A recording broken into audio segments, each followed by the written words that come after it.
Bacaan dari kitab Yesaya. Padang gurun dan padang kering akan bergirang, padang belantara akan bersorak-sorai dan berbunga. Seperti bunga mawar, ia akan berbunga lebat, akan bersorak-sorak, ya bersorak-sorak dan bersorak-sorai. Kemuliaan Libanon, semarak Karmel dan Saron akan diberikan kepadanya. Orang akan melihat kemuliaan Tuhan, semarak Allah kita. Kuatkanlah tangan yang lemah lesu, dan teguhkanlah lutut yang goyah. Katakanlah kepada orang-orang yang tawar hati, kuatkanlah hatimu, jangan takut. Lihatlah, Allahmu akan datang dengan pembalasan dan ganjaran. Ia sendiri datang menyelamatkan kalian.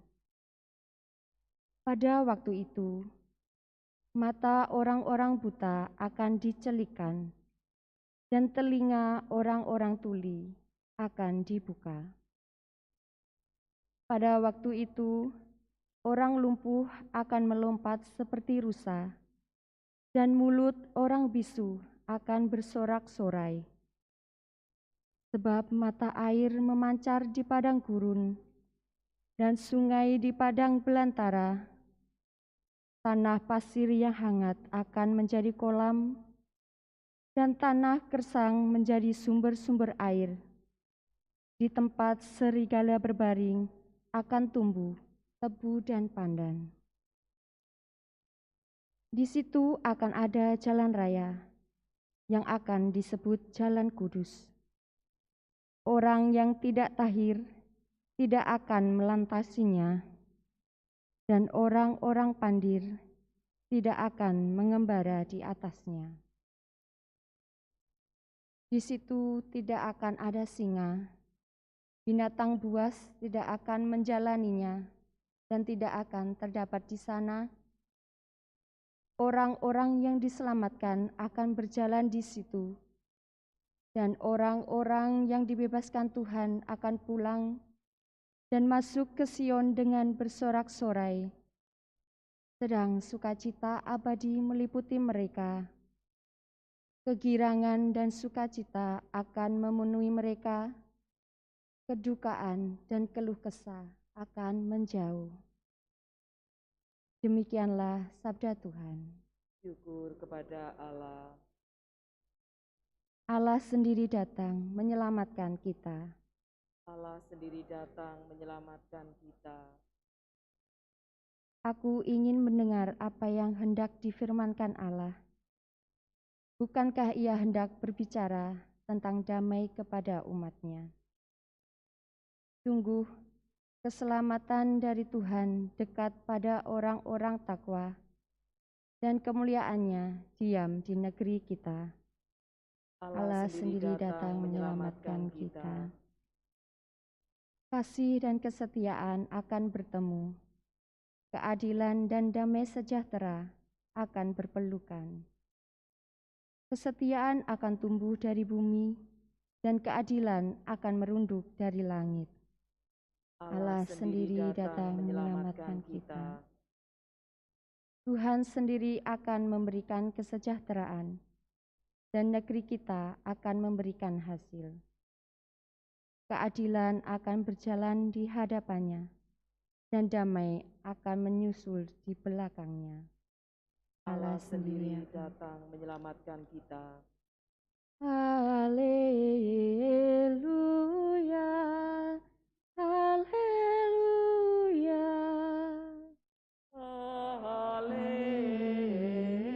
Haleluya, haleluya.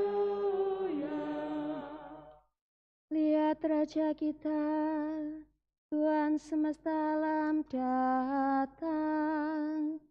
Ia datang membebaskan kita dari belenggu perbudakan. Haleluya,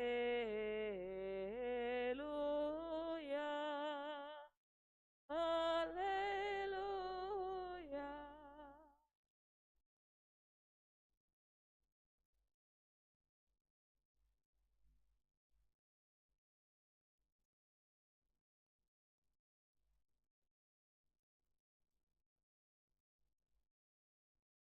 Tuhan bersamamu. dan bersama rohmu. Inilah Injil suci menurut Lukas. Dimuliakanlah Tuhan.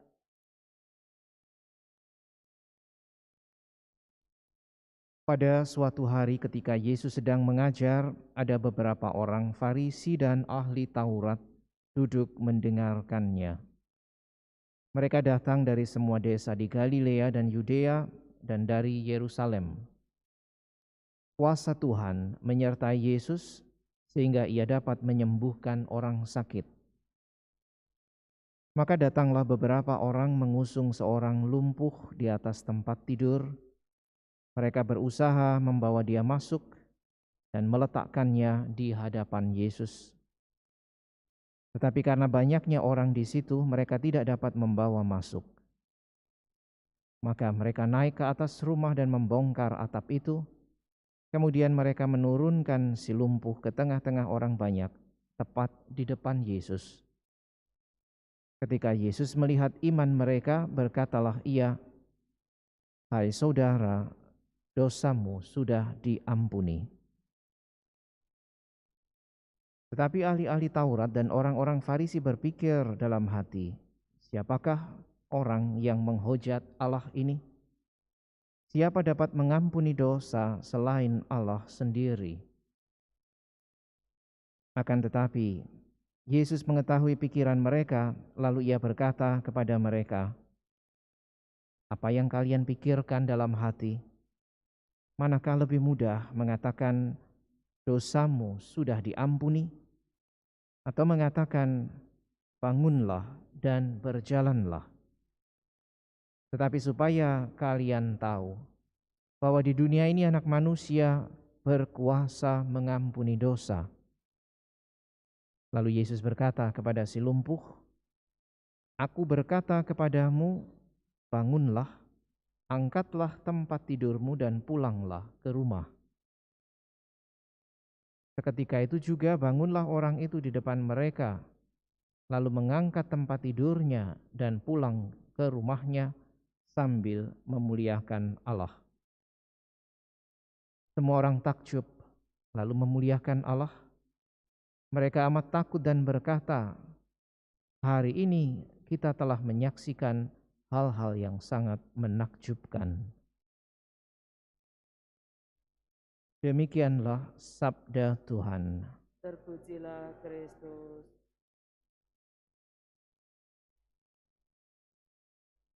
Saudara sekalian yang terkasih, kepada ahli-ahli Taurat dan orang-orang Farisi yang berpikir di dalam hatinya tentang siapakah Yesus sehingga bisa mengatakan dosamu diampuni,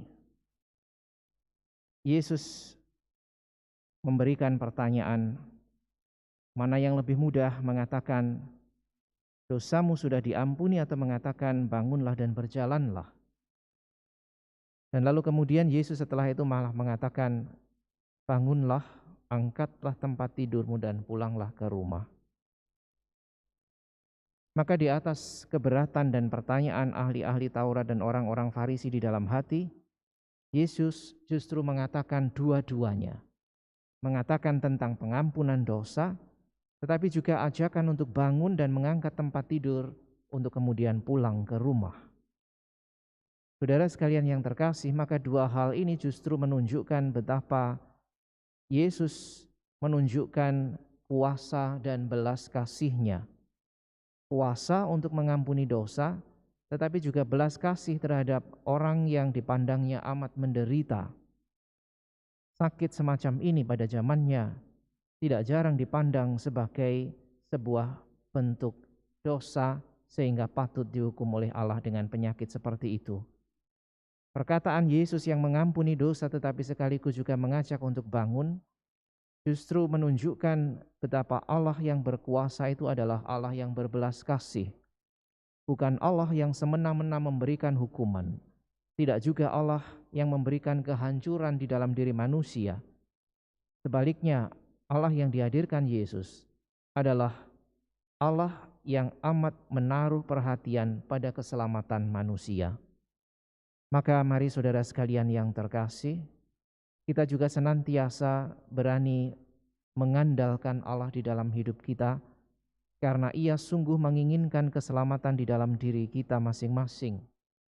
Kita boleh senantiasa menaruh perhatian, permohonan, juga keterbukaan hati kita agar belas kasih dan kuasa-Nya semakin kita rasakan di dalam hidup kita, menyembuhkan segala luka-luka batin kita dan memberikan kekuatan kepada kita untuk boleh senantiasa percaya kepadanya dan meneruskan kehidupan kita. Sekalipun tidak jarang kehidupan kita tidak mudah untuk dijalani, banyak mungkin persoalan harus dihadapi, tetapi Yesus, Sang Penyembuh sejati, senantiasa menyertai kita, memberikan kuasa dan belas kasih-Nya.